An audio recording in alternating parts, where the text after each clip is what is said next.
go. Welcome back to Spraguer Homestead. So we've been getting a bunch of messages from folks wondering where we've been. I know it's been a week or two since we put up our last update, and we have just been really busy with gardening and getting our fencing projects going. So if you remember from the last video, I kind of did a brief tour of the garden. This is one of the domes. Kanan will pan around there a little bit and kind of show you.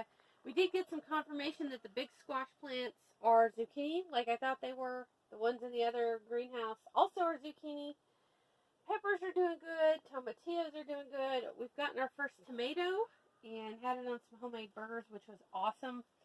And I've planted in some of these pepper beds. We've got some radishes, trying to bring the humidity up and keep the bed a little wetter. And yeah, so that's what's been going on in the garden. So I'm watering these things every single day. There's 2 domes, and these have to be hand watered. So these are taking a bunch of time. The main garden's doing pretty well, but that's on a sprinkler system, so that's kind of handling itself. We're dealing with heat and running fans, misters, all that fun stuff for the rabbits. And so I guess let's go out and I'll show you what all we have been doing to try and get ready for some fencing. So one of the things we've done is we've actually gone and bought some of the fence posts. Now this is not enough for everything, as you'll see, but we bought, I believe it was 120 of the 6-footers and 40 of the 8-footers. Now what the 8-footers are going to do is they're actually going to fit in this front goat pasture. If you remember from some of our other videos, us talking about Champy the climbing dog, that means all of this fence in this front pasture has to go up to the size of the fence that's there on the garden, so about 6 feet. That means all these 6-foot T-posts have to come out, and the bigger ones have to go in, and then an extra layer of fencing has to go on. So because we don't want the dog to be in the barn forever, because that's not really any kind of life, this is going to be one of those things we're going to be working on probably here in the next couple weeks. It's going to involve unclipping each post, popping it out with the post popper, hammering in the new one, putting the clips back on, and then when the entire pin is done, we've got 2 posts to pull out, put in taller wood posts, and then run the extra fence.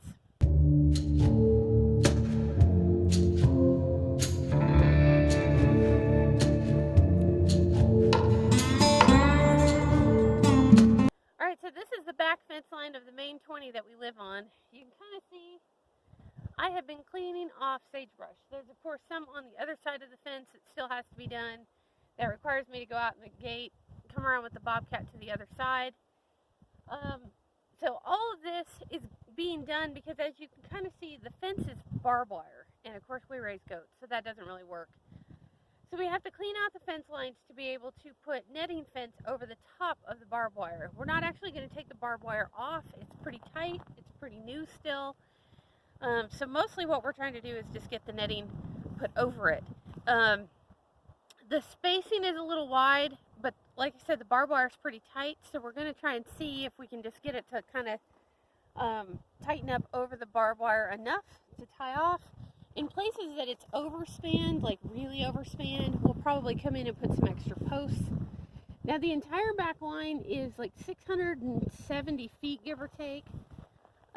So when my dad actually put this barbed wire fence in. When Dad actually put this in, he was able to do it in a continuous line. Of course, we can't do that. The fencing rules for netting fence is only 330 or 360 if you get the great big rolls.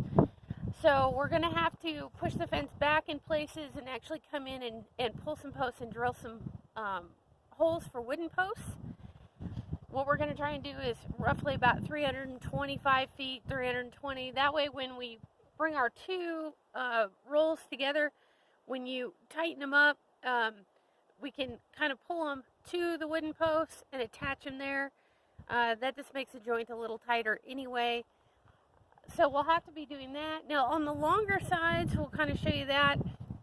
Of course, that means more pull points because that's about 1570, 1600, somewhere in there. So that's kind of what's going on here. The other reason that we're doing it right now is that I have the Bobcat. The Bobcat is on loan from my dad's construction company. My dad and uncle and cousin who own the construction company aren't using it right now. I have actually been trying to get that thing back down here for 2.5 years, roughly, and I've just been waiting for a lull in the construction work enough to get it here. I did get it a few weeks ago. I'll have it for a few more weeks. So on top of cleaning fence lines and getting the 40 prepped for fence, let's go up in the trees and I'll show you what I've been doing up there. So this is the uppermost corner of our main 20 acres, and it kind of does go uphill a little bit. This is the most treed area of the entire 20. We have trees all over the place, but this corner, for about 500 feet down, is pretty thick with trees. I've been meaning to get to this for a while, and I actually started it a few years ago, and I had the Bobcat here and then had to quit. But if you can kind of see back over here how thick this sagebrush and undergrowth is up against the trees. So you've heard us talk a lot in the past about fire danger and our concerns about fire danger, and one of the things that really gets us here is we've got these great big sagebrush up against the trees. So in a forest fire, and what the Forest Service folks told me a few years ago when we had the fire out on the other side of Spring River was, any growth you can keep out of your trees is easier for them to actually get it under control. So what we're trying to do is get the big weeds off and create more of a grass so that it's easier to fight a grass fire than it is a brush fire. Because of course you can see from these trees how the dead limbs and things aren't very tall off the ground. So the sagebrush, if it gets hot enough to burn, gets into these and the whole tree is gone up before you know what to do with it. So what they told me is, come through and trim all your trees up at least 8 feet, 10 if you can manage it, 12 to 15 is even better. That's probably a little more than we can do. But I've been trying to get all this stuff cleaned out, pushed in piles further away from the trees. So in the event that we actually get a fire down in here, we have a fighting chance. Once we've got all the brush back, my plan this fall, we've got a longer pole saw, is to come through and start trimming these trees up a little bit. It does more than just fire prevention. Anytime you've got trees that are real thick like this, it creates kind of a line of sight problem for the dogs. When we've had coyotes and bobcats and things come through, they slink from tree to tree because they know the dogs can't see them. So if we can get some of this stuff limbed up, cleaned up, it improves the ability for our dogs to actually see. They're not relying just on their nose, but they can actually locate where the threat is. And in theory, it'll keep those threats further away from our goats and birds and the house. So this is, like I said, one of the big projects. I've only been working on it 2 hours about every day or every other day because it's hot and it's dirty and it's dusty and it's noisy. And operating the bucket controls is such that my knee is usually killing me by the end of the day. So ongoing progress. Hopefully you'll see some more of this in the next 2 weeks as I hopefully get most of it done before the Bobcat has to go back. Can't remember.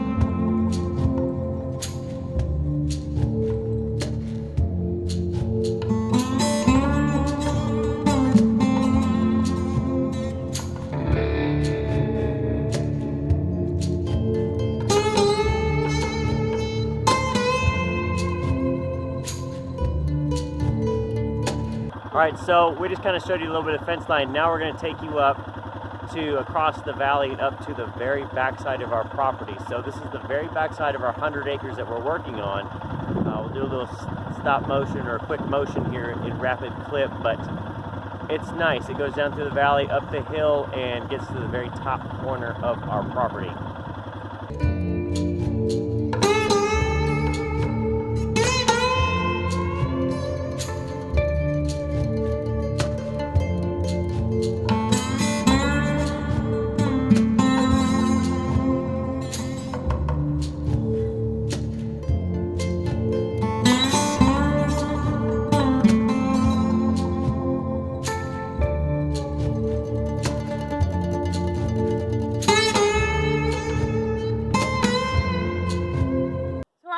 Fence line, you can kind of see we've got some flags.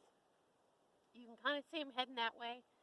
So these flags are not exactly in the right spot. We use Google Maps and the Rhino, the Garmin Rhino, to come through here and roughly figure out where the line was. Now, this is not where the fence is going, obviously. This is us bumbling through 6-foot tall sagebrush and trees, trying to lay out a line. Both of them say they're accurate to within like 6 feet. And if you kind of notice, the lines kind of shift. You probably can't see them very well, but I can tell you standing and looking at them, the lines kind of shift back and forth. That's to be expected. The main point of this was just to give me a path to kind of shoot the Bobcat at and to aim at clearing. Now, from what I understand, from what I found on the Oregon government website, we are allowed to clear within 10 feet onto our neighbor's property when putting in an establishing fence line. We've already actually talked to the really great neighbor that lives over here or owns this property. He actually lives in Klamath, George. And so George knows what we're doing. So if we've gone a little off, he's okay with that, because we are basically trying to shoot off of just a couple of corners. So the corner down at this end, by using a combination of several different surveying things, using the Garmin to track distance from the corner on our main 20, which has all been surveyed in, using distance, the Google, the Garmin, and another map software, we were able to ascertain where the corner was over here.